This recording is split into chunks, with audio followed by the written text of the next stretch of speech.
In January of 1914, when the night temperature on Minnesota's Iron Range fell deep below zero, every chimney along the Catawba Road seemed to be breathing fire.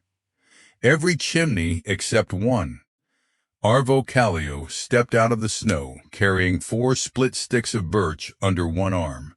That was all he intended to feed his stove before bed. Across the road, a neighbor named Frank Decker had already burned through an armload twice that size since supper. Frank stared at the little bundle, then at the strange house behind Arvo. It barely looked like a house at all. Only a low timber wall, 2 small windows, a door, and a thin chimney showed above the snow. Everything else had disappeared into the hill. Frank had laughed when Arvo built it. Now, with the wind hard enough to sting exposed skin in seconds, he was beginning to wonder whether the joke had been on the wrong man. The names in this story are fictionalized, but the problem was real. So was the northern building logic behind Arvo's solution. Finnish immigrants arriving in the Great Lakes region brought traditions shaped by long winters, scarce fuel, root cellars, smoke cottages, earth-banked structures, and a practical understanding that soil could become part of a building instead of merely the ground beneath it. Arvo had not come to Minnesota to prove anything about architecture. He had come to keep a family alive and find steady work. He was 37, a carpenter when work was available, and a railroad section hand when it was not. His wife, Maria, took in mending from miners' families. Their daughter, Lisa, was 8. Their son, Ano, was 4. The year before, they had spent their first full winter in a cabin that looked exactly the way a frontier home was supposed to look. Squared logs, a steep roof, a cast-iron stove, a door facing the road. It was simple, respectable, and brutally cold. The cabin's problem was not that it had been built carelessly. Arvo had chinked the gaps twice before November. He had patched the roof, hung a wool blanket inside the door, and banked snow around the lower walls. Still, wind found its way through. On bad nights, Maria could hold a candle near the floor and watch the flame lane sideways. Warm air rose toward the roof, slipped through seams that no amount of mud seemed able to keep closed, and pulled colder air in behind it.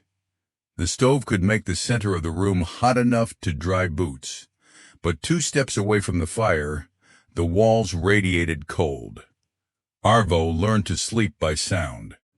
When the stove began to tick softly instead of crackle, he opened his eyes. When the iron went quiet, he got up. By midnight, again. Before dawn, again. The children slept under coats. Maria kept tomorrow's bread dough close to the stove so it would not stall. Water in a pail near the far wall sometimes grew a rim of ice before morning. What troubled Arvo most was the wood. Every stick represented labor before it represented heat. A tree had to be felled. Limbs cut, trunk bucked, rounds hauled, wood split, snow cleared, ash carried out. If the fire demanded more, the family did not simply buy more warmth. They paid for it in hours, backs, horses, daylight, and money they barely had. By late February, Arvo had gone through far more of the stack than he had planned. He began taking extra shifts on the section crew, then coming home in darkness to split wood by lantern. One night Maria stood in the doorway while he worked. "You cannot do 2 winters like this," she said. Arvo set the maul down. He was breathing hard enough for steam to hang around his face. "No," he said, "I cannot." That spring, he began looking at the problem differently. Most men he knew asked the same question. How do I make a hotter fire? Arvo began asking another. How do I give the fire less work to do? The answer first became visible in the least impressive structure on the property. Their root cellar. It was little more than a pit cut into a bank, lined with rough timber and covered with earth. There was no stove, no chinking, no glass. Yet potatoes, stored near the back wall, had survived the winter without freezing solid. In March, after a night cold enough to crack ice thick across the stock trough, Arvo carried a jar of water into the cellar and left it on a shelf. By morning, the water was still liquid. He stood there for a long time with the jar in his hand. Outside, the air hurt his teeth when he breathed. Inside the bank, the soil was cold, but it was not winter air cold. That difference was the beginning of the house. Arvo had seen earth-banked farm structures in Finland. He remembered low roofs, turf, timber buried where wind could not reach it, and cellars that remained steady while the weather above them swung from one extreme to another. He had never built a family house that way. But he understood the principle. A wall in open air had to face whatever temperature the sky delivered.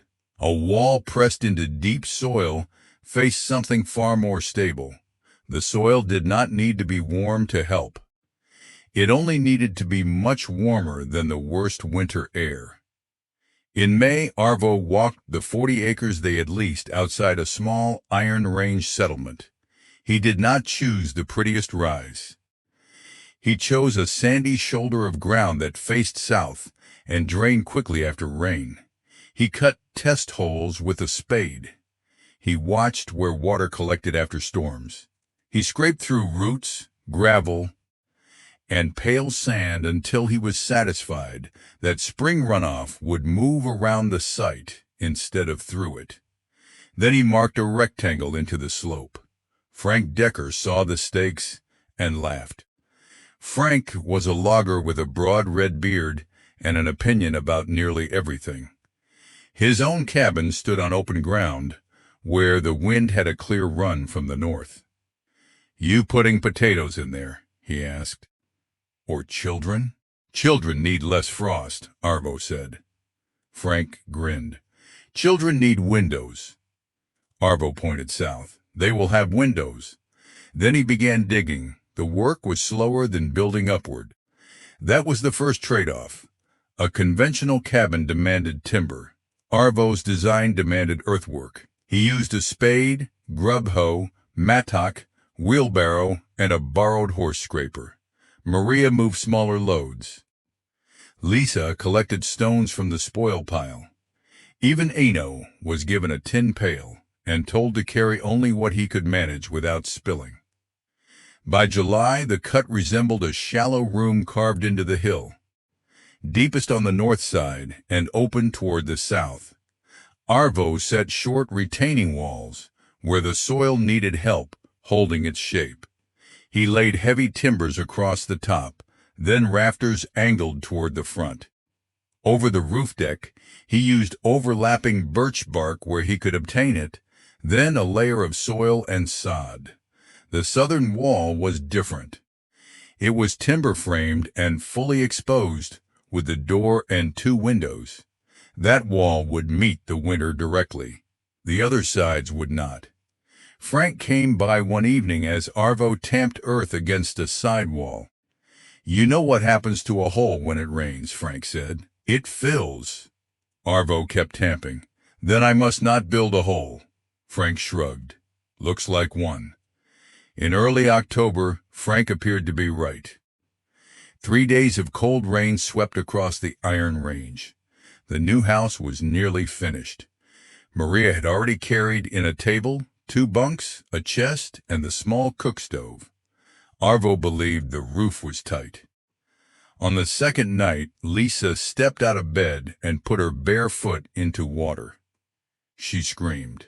Arvo came in with the lantern and saw a thin, muddy stream moving along the base of the north wall. The earth smelled raw and wet. A dark stain widened where the roof joined the bank. Maria stood in the center of the room with Eno in her arms. She did not yell. That made the moment worse. "We cannot put the children in a wet cellar," she said. Arvo knelt and pressed his palm to the floor. Cold water covered his fingers. He had solved one problem and created another. The hill could protect a house from wind. It could also deliver water straight into it. The next morning, Arvo did something that looked like destruction. He dug back into the work he had just finished. He opened the uphill edge of the roof. He exposed the buried wall. He removed soil by hand while cold rain continued to fall. Frank arrived with a shovel, not a joke. "Where is it coming from?" he asked. Arvo pointed above the house. Rain landing 20 feet uphill was moving through the surface soil, finding the compacted backfill and following it down toward the wall. The problem was not the roof covering alone. The problem was that Arvo had given runoff an easy path toward the structure. So he changed the path. He cut a shallow diversion ditch above the house to intercept surface water before it reached the roof. Along the uphill wall, he laid a bed of coarse stone so water could move downward and away instead of pressing against the timber. He relaid the bark membrane in overlapping courses, more carefully this time, like shingles turned against the direction of flow. At the lower end, he opened a clear outlet so collected water had somewhere to go. No sealed pipe, no modern membrane, just gravity, stone, bark, slope, and a hard lesson about water. When the next rain arrived, Arvo sat inside with a lantern on the floor. Maria sat beside him. They waited. Rain drummed on the south window. Wind moved in the trees. The north wall darkened slightly with coolness, but no muddy line appeared at the floor. An hour passed. Then two. Maria touched the base of the wall, dry. Only then did she begin moving the children's blankets into the new house. That October leak changed the whole design. It also kept the story from becoming a fairy tale. Earth sheltering could reduce heat loss, but it could not cancel water, rot, stale air, or bad site selection. A buried structure on wet ground could become miserable. A tight structure without ventilation could become unhealthy. Heavy roof loads demanded strong timber. A badly detailed chimney could still start a fire. Arvo's house worked because he treated those limits as part of the design. He added a controllable vent near the stove side of the room and kept a clear outlet high enough to let warm, moist air escape. He opened the south windows on milder days. He checked the drainage after storms. He kept soil away from vulnerable timber where he could inspect it. He was not trying to disappear underground. He was trying to control which parts of the weather were allowed to touch his family. Before they trusted the place with a full winter, Arvo tested it in small, practical ways. On a windy evening, he lit a scrap of birch bark near the door and watched the smoke. In the old cabin, smoke from a similar test had wandered sideways wherever outside air pushed through a seam. Here, most of it rose cleanly toward the stove draft. A faint pull near the lower door edge told him where weather stripping and a tighter threshold would matter most. He also learned that a house protected from uncontrolled drafts still needed controlled air. After Maria boiled a large kettle, moisture gathered on the colder south windows. Arvo opened the upper vent and watched the fog clear. That cost some heat, but leaving damp trapped inside would cost more. The goal was never to seal the family into the hill. The goal was to decide when and where air moved. He built a narrow wooden shelf along the warmer front half of the room for drying gloves and socks. Food that needed the coolest storage stayed toward the back. Sleeping bunks remained away from the stove, but off the earthen wall so bedding could breathe. None of those choices was dramatic. Together, They turned a thermal idea into a livable room. The construction had also forced Arvo to spend labor before he could save it. He dug more than he would have for a normal foundation. He hauled stone for drainage. He used heavy roof timbers because wet soil and winter snow were not light. He had to think about water before walls, roof load before comfort, and ventilation before the first hard freeze. Frank had been right about one thing. Building into the earth created new ways to fail. Arvo simply preferred failures he could manage over a winter-long demand he could not. By November, they moved in. The first thing Maria noticed was not warmth. It was silence. Their old cabin had announced every gust. Wind hissed through cracks, rattled the door, pressed smoke backward, and made the walls creak. Inside the banked house, storms became distant. The south wall still heard them. The roof still felt them. But the north and side walls did not have wind dragging heat away from their surfaces all night. The second thing she noticed was how slowly the room cooled. When the stove burned down, the air temperature fell, but not with the same cliff-like drop they had known before.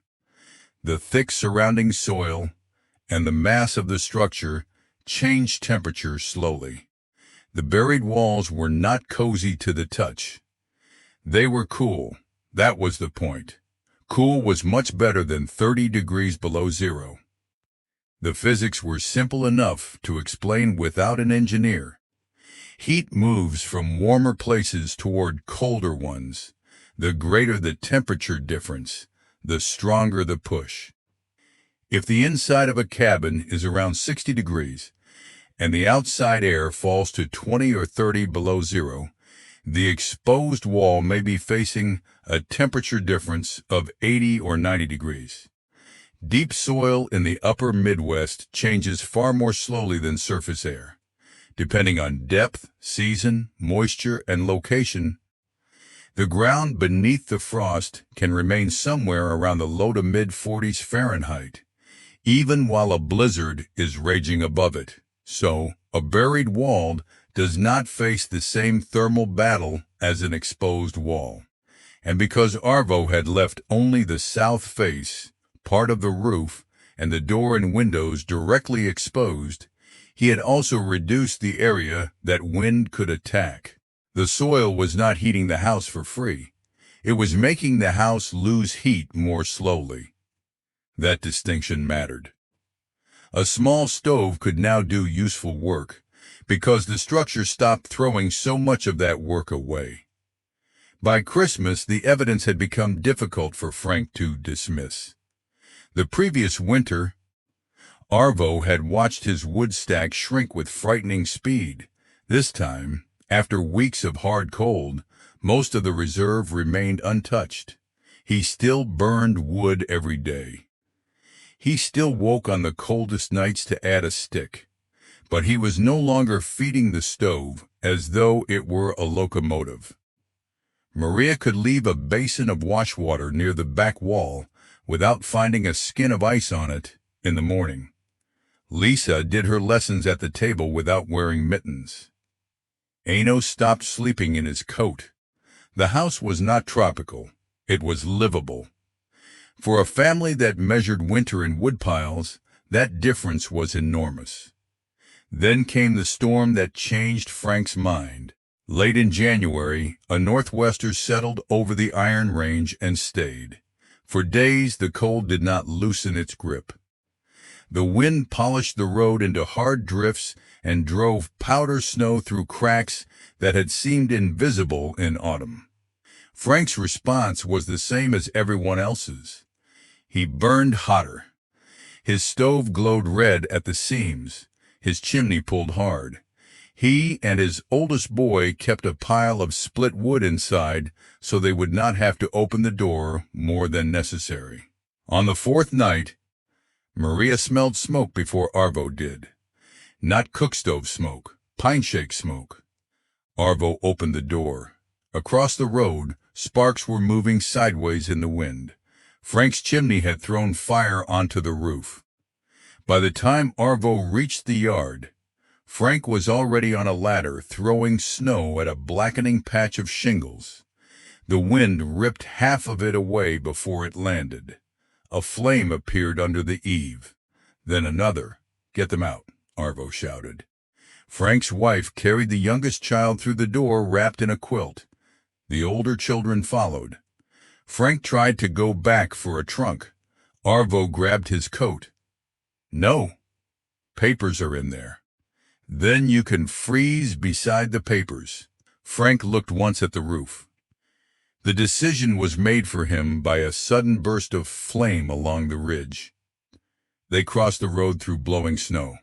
Within minutes, 9 people were packed into Arvo's earth-banked room. No one cared what the house looked like anymore. The children sat on blankets along the wall. Maria heated water. Frank stood near the door. Breathing hard, his beard rimed with ice from the run across the road. Arvo closed the latch. The sound of the wind dropped away. That quiet seemed impossible after the roar outside. Frank looked at the stove. It was not roaring. A small, steady fire moved behind the iron door. He looked at the back wall. There was no frost on it. He looked at the basin on the shelf. Liquid water. He put his hand against the earth-side wall. Cool. Then he looked toward the south windows, where a thin lace of frost had formed at the edges. That told him almost everything. The exposed glass was fighting the storm.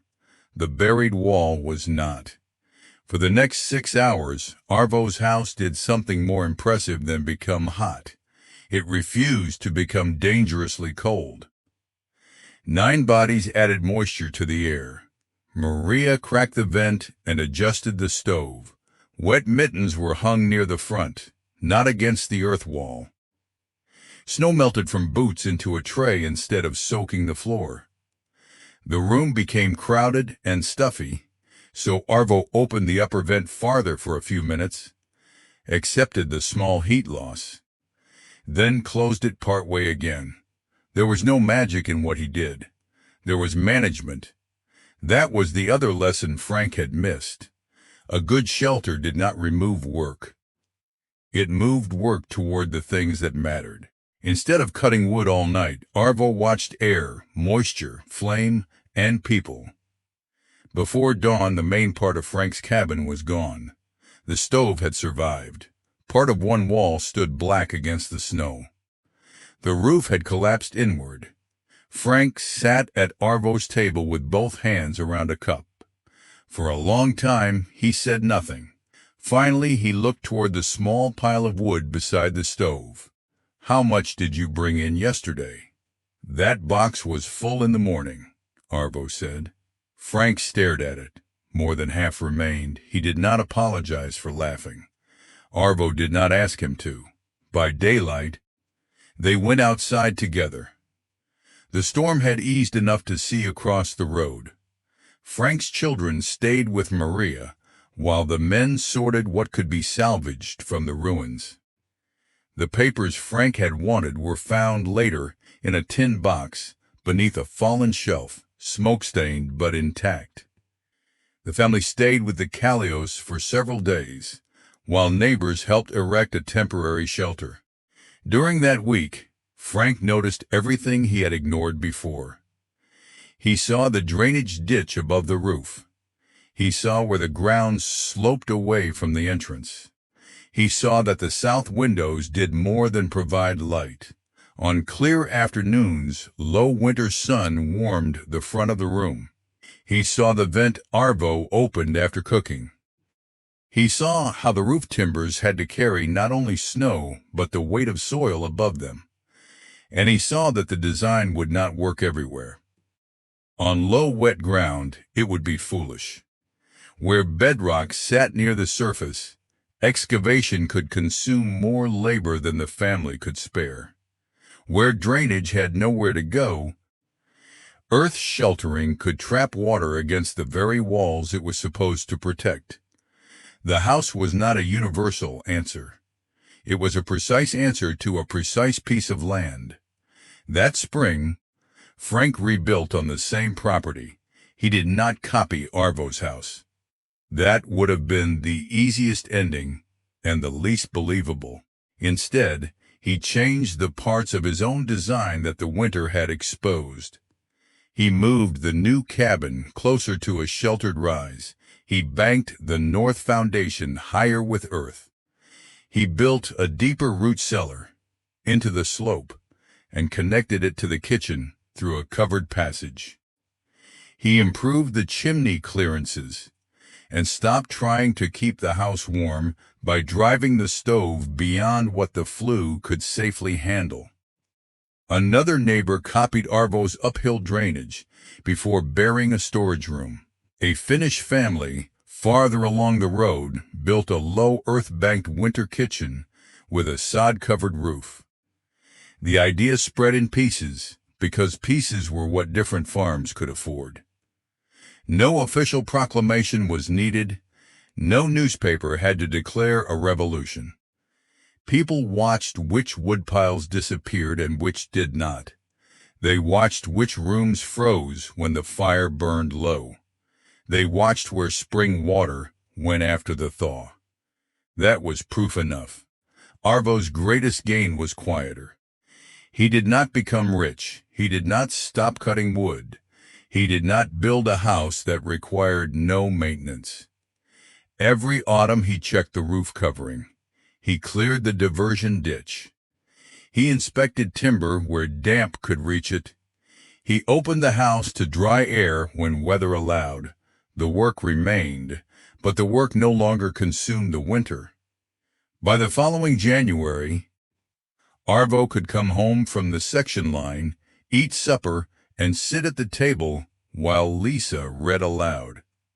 He could repair a harness before midnight instead of splitting wood by lantern. Maria could bake without worrying that the far side of the room would freeze before morning. Their fuel reserve became something they managed rather than something they feared. The change could also be measured in time. During the first winter, Arvo's evenings had belonged to the stove. He cut wood before work, split it after work, and woke to feed it through the night. In the banked house, fuel still required labor, but the rhythm changed.